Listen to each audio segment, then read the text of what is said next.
Sitting to my right is Mike Soldano. He's a hugger. How do I possibly introduce Mike Soldano? Hi, Mike. Hi. Nice to meet you. That's not going to be an easy video because usually I'm like a goofball and stupid and stuff, but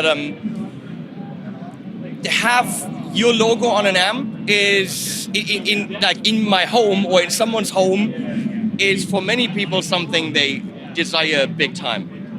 So I'm not going to let you talk for 2 minutes. I'm going to tell you my Soldano story, okay? Okay, I'm good. So, big hero of the guitar, a big fan of the guitar heroes, Stevie Ray and those guys. So, your amps were always synonymous with that's the lead tone. Right. And I did a whole bunch of albums with the Pod when I was in LA. I moved back to Germany, still used the Pod, and then they broke. And I started using my Fender Hot Rod, and I realized, oh, that's what people mean when they talk about tone. So that was step one. Right, step one. And then I tried to buy pedals to get a lead tone out of it. I bought 10, 15 pedals, and it was not happening. Not happening. I bought a metal zone, okay? I mean, wrong choice. And so I started buying a couple more amps. And I always knew, well, if I had a hot rod, your hot rod. Yes. Because I played that in one rehearsal. I knew that's what I was looking for. That was the sound you wanted. So I was looking on eBay, and there was one for $550. Wow, that's a good price. Of course, an auction. So I'm like, okay, I bid, it's gonna go up big time. But the guy made the mistake of writing it up really badly. He's like, well, it's been modified, there's a clean channel in it now and a parallel effects loop, and in the chassis you can clearly see that there's some holes in it because someone had modified it and added a clean channel with bass, treble, and volume. And he's like, but the clean channel doesn't sound like a Fender, he made it even sound bad. Right. So no one bid on it. And I got a purple hot rod for $550. Bravo. And obviously, the thing you built is flawless. But it also has a clean channel, which, guess what, is really good.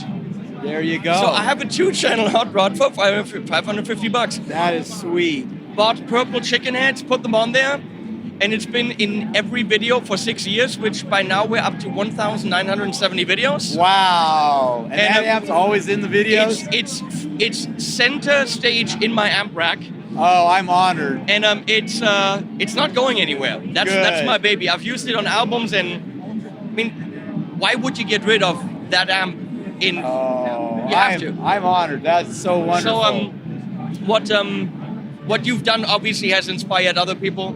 Yes. Well, now there was a chapter in between where what's it called? Jet City. Yes. Where there were your designs in an affordable way from China. I have a Jet City Emilia. That's not something you were involved with. I was not involved in that one, no. Great amp for the money, but bang for the buck, the Jet City amps are brilliant. Yeah. Absolutely. I wouldn't say they are a Soldano because the build quality and the parts aren't necessarily that. But they're pretty darn good. They're pretty darn good. Pretty darn good. Oh, Jeff's looking at me making turn around quickly. Jeff's making googly eyes at me.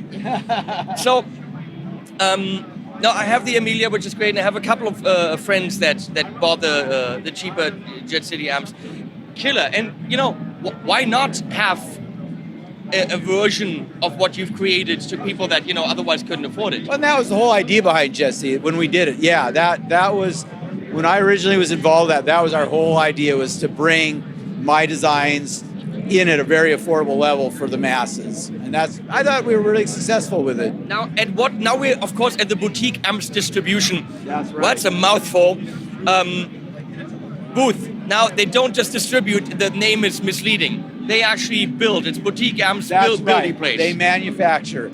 And you've seen my videos from the place. What is great about boutique amps is because everything is done in-house, from the screen printing and the everything, the chassis, everything. I'm really impressed with their. If you come up with some idea, they can build it. They could probably build an amp within a day. They can. They've got everything there to do it. They throw the ideas and the designs in the computer, and everything can be cranked out right there. Yeah. And that is a huge plus with that company. It and is. obviously they have the experience. Morgan Friedman. Yep. Morgan Friedman. I know that's funny, haha. Oh yeah, the investors. And Wampler. I mean, they know what they're doing. The Tone King amps are amazing. They are. They are. It's not like you are now part of Boutique. I don't want to say took over, that's wrong. Boutique and purchased Soldano, is that correct? That's correct. But you are involved. I am totally involved. Yes. At what point did your relationship with them start? Was it with Synergy or was it earlier? Well, it probably was with Synergy, although I knew about them because Dave's a friend of mine, Friedman's a friend of mine. So I knew what they were about, what they do and everything else. But I think when it really did start was when I designed the SLO module for the Synergy stuff. And then when I started deciding that I needed to change the way I was doing things, and I had to sell my building in Seattle, which is a long, boring story, but basically I knew that I'd come to a crossroads where I either was going to retire or I was going to keep going, but somebody else needed to carry on the brand for me. That's when I started talking to Avi, and we were like, do you want to do this? And he's like, hell yeah. And I'm like, I do too. So let's make it happen. So now I've teamed up with Boutique Amps, and they're going to do all the stuff that I don't really care about doing, like, dealing with purchasing parts and talking to weird YouTubers. Technically, you kind of have to do that. Well, I don't mind that stuff, but it's mainly now that I get to get back to doing the design work, which is what I started building amps for in the first place. I love the challenge of the design. I love coming up with creative new ideas for sound. I like the whole idea of that. And I can now do that and then just hand off the prototype to the able folks at Boutique, and they take it from there. They do the marketing, they do the distribution, all those things that I always never had enough resources for. They also get things like certain Tolex colors in bulk because they build for so many. Right. I mean, it's an economy of scale. Yeah. It's way better. Like, I used to have to buy these minimum order quantities that would bury me for years because I only needed one of these resistors, but I had to buy 200,000 of them. And and so for every amp I had one. Well, they've got all kinds of amps they can put those parts in, so they can buy with much more buying power, and it just makes it better for everybody. Absolutely. And if you have an idea for an amp, and it might be a crazy one, for you to do a prototype, it's not going to look sexy because you're going to probably Sharpie things on the front panel and stuff. Handwritten labels with masking. They've got a printing department. They can make it look like $1 million right out of the gate. And at Boutique, Avi's sitting on the computer doing that design quickly. He's going to have it laser cut and printed, and just for one... In hours, yeah. And in hours, he can look at an amp and say, nah, we want that font to be different. Let's do another one. And how you feel about a product is also about how it looks. That's true. Oh, definitely. I mean, when you walk into a store and you see something, if it doesn't pull you in immediately by how it looks, you're not even going to bother to try anything else about it. Your amps always look sexy from Tolex like this, but also when you look at this, that's an SLO, right? Yes, it is. That's right. It has a simplicity, even from the way that the knobs are. That is very, very unique. Yeah. I've always been about simple, yeah. It has an absolute simplicity. It doesn't look like this is a very iconic amp. This amp has been used on many recordings. Not this one, but that model. But that model, yeah. It is. I would say you're correct in saying it's iconic, yes. And again, everyone in my studio that plays the Hot Rod, that is the lead sound. Yeah. The lead sound in that Hot Rod came from this amp. It's the same sound. The only reason why I bought a Hot Rod is because an SLO was just out of my price range. Yeah, they're crazy expensive, and we're hoping to do something about that too.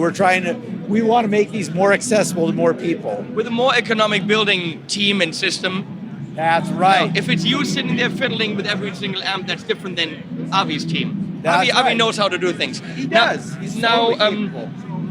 What's the plan? Is it to take the iconic amps in your line and produce it Is it to add on to it? Do you have new ideas to take Soldano, step further? Yeah, it's kind of all of the above. So what we're going to do to start out with, we're going to continue the SLO because it's kind of the flagship. Yep. Then we're going to reissue the supercharger GTO pedal. And wait, that's the one I made a lot of fun of. oh, Because, come on, in the days of the pedal board, it was huge. that is its own pedal board. It is. Is it going to be like this, or is it going to be economized? It's going to be like this. It's going to be like this. It's going to Harry, you're come just on. gonna have to have a Mike, big we're going to have to poke a lot of fun. I do pedal reviews, and I'm going to have Yeah. to poke fun at Oh, it. You go know. for it. Come on, Go for Harry, it. look at this. It's huge. It's its own pedal board. Yeah. See, look at that. See how big that is? But that's what it takes to do something that's all tubes. It's all tube circuitry. And it sounds amazing. You can plug this into any amp and it'll sound like an SLO 100. So, It's freaking huge, mate. yes, it is. She said. As it should be. Germany with me twice. Yeah. That. Wait, say that. I've been two German tours with that pedal, and it's worth every pound. That's right. Because I play all the You- amps that I play over there need to sound like a Soldano. I don't carry amps all the time, so that makes every amp that I play sound like that. Actually, that. Well, no, that. I've just been freaking schooled. Okay. Yeah. right. Girl. Damn it. Well, okay, fine. Body lead, ladies and gentlemen. Hello, Body darling. lead. You win. So, okay, give us 2 more minutes and then you can have your man. Okay, so you're gonna reissue that? Yes. I will review it, but I'll poke fun at the Oh, sides, good. just letting you know. I'm totally good with that. You're welcome to poke as much fun as you want. And the color is phenomenal, by the Isn't way. it the best? It's Yes. the best. How? Of course it is. Yeah. And then we have this. This. Tell me about this thing. This amp is an SLO that I built in 1990 for Stevie Ray Vaughan. So I met Stevie backstage at a show at the Greek Theater in Hollywood in 1990. And at that point, my business was still pretty new. Not that many people knew about me. I mean, the word was getting out, but I was still, kind of, so I went up to Stevie and I talked to him. I said, hey, have you ever heard of my, I'm Mike Soldano. Okay. I make guitar amplifiers, and have you ever heard of my amps? He goes, well, you know what? I've heard of your stuff, but I've actually never had a chance to play one. And so I was like, well, would you like to try one? He goes, of course, by all means. We talked about it a little bit. So I said, well, tell you what, I'm going to go back to the shop and I'm going to build you one and send it to you. Let me know what you think. If you want me to modify it in any way to make it special, you just, we'll talk about it once you get it. So I went back to the shop, built an SLO, but I decided to add a mod to it to where he could scoop out the mid-range, because I knew that with those really heavy gauge strings he was using on the Strat, that maybe that mid-range scoop would be kind of cool. So this amp has one mod in it. It has a mid-range scoop. And again, yeah, there's the switch right there. Yeah. And we kind of just put it there so that he could switch back and forth and tell me which he liked better, because ultimately I was just going to build it all into the amp and it was going to be just hardwired to be the Stevie Ray sound. And then I wrapped it in tweed because I figured that kind of fit with that vintage vibe he was into. That's a good idea. Don't overwhelm him with stuff that's too Right. far away from. That's right. I wanted him to feel comfortable with the amp because This man's smart.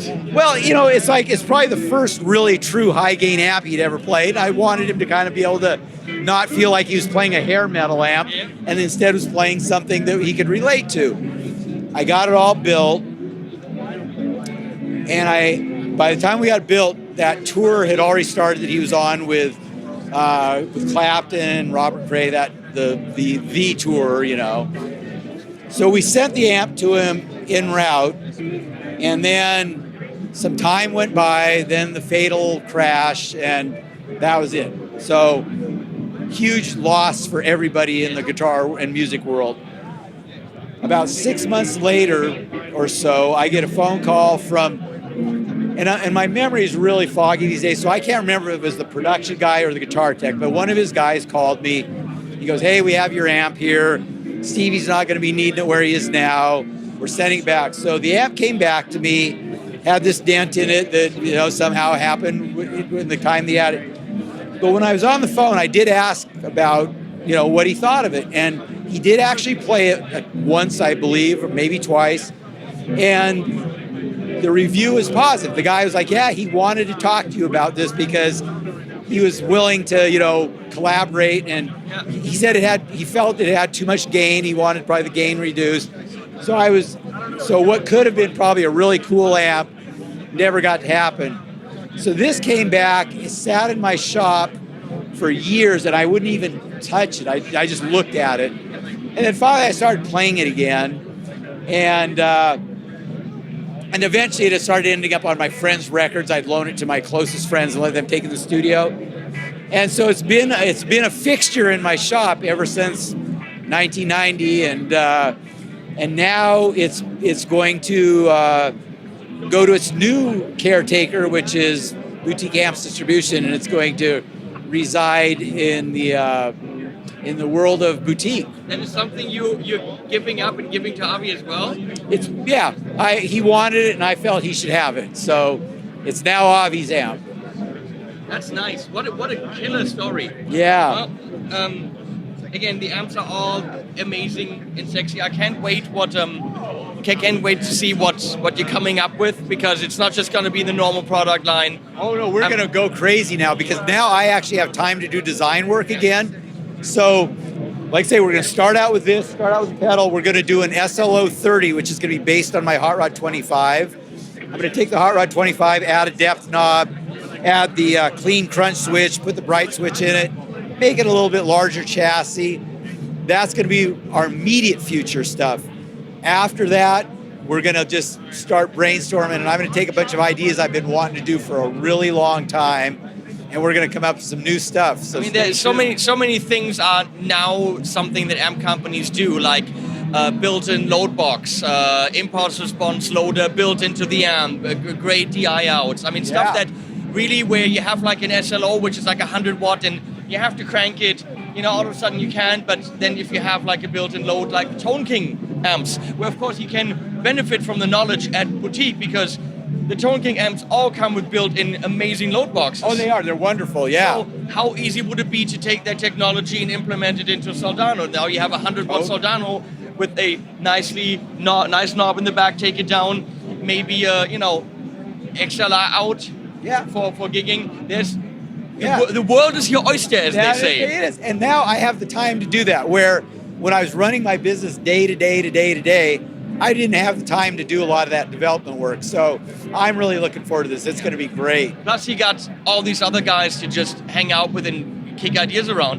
Dave, Joe Morgan. Peter's brilliant. Everyone says Peter is the guy. When Bruce Ignatia was like, yeah, Peter can all just, kick our ass left and right. He's brilliant. But he's humble about it. Which I like. He's just... We have to detest him. It's just like, come on. He's very good. He's super nice. He's a vegan. Yeah, that's where we can get down on him. We can get it down on him about the vegan thing. Yeah, but he does it because he does it for the right reasons. I know. He's not a douchey vegan. He's, He's a healthy guy. Look how he looks. Come on, show Peter. Yeah, there's Peter. Yeah, let's talk about Peter behind his back. Look at... Peter's a great guy. I have 2 of his switchers. That's how I switch between all the amps. That's a brilliant product. That's really a nice product. My channel has distinguished itself by being able to switch to take an overdrive or a boost and send it into 10 amps. That's cool. Yeah. That's really cool. Well, Mike, I'll let you go because pretty ladies are waiting for you. Yes. Thank you so much. Thank you. Thanks. And we'll be in touch when you have new stuff, and we'll review it and show it. It's going to be a lot of fun. There's no question about it. Thank you so much. Thanks. Well, guys, I'll link to whatever I can link. And Harry Holden the camera. I get it because Harry Holden the camera. And I'll link to his channel as well because he's nice. And Animals at the end, as always.